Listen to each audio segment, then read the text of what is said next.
অসম্ভব সুন্দর লাগছে। তুমি পাইবেন সালাম করো। না ওইটা একটু বেশি হয়ে যায় বাট ভাই বলছিলাম যে আপনি তো অনেক সিনেমা করছেন আমার একটা সিনেমা কোরবানিতে না মানে বললাম আর কি মানে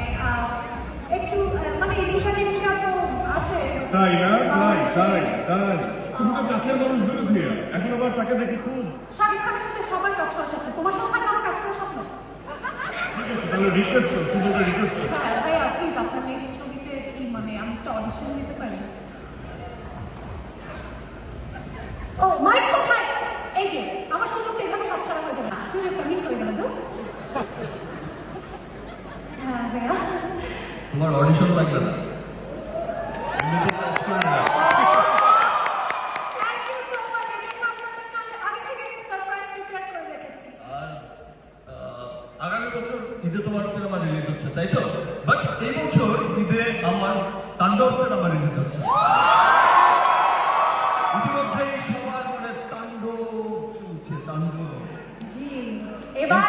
ইনশাআল্লাহ দেশের বাইরে থেকে যে তাণ্ডবের ধারা প্রিয়তমা শুরু করেছিলেন বিদেশ যাত্রা এখন সে তাণ্ডবে সেটা মনে হয়েছে যে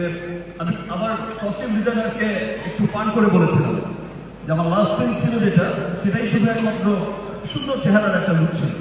স্টাইলিশ লুক ছিল তো একটু ফান করে বলেছিলাম শোনো এমন একটা ড্রেস আমাকে পরাতে হবে যে ড্রেসটা দেখলে আর যে লাস্ট লুকটা দেখলে ধরো দেশে তো দু চারটা এমনিতেই পরে ওভারসিজে যেন দু চারটা পরে যায়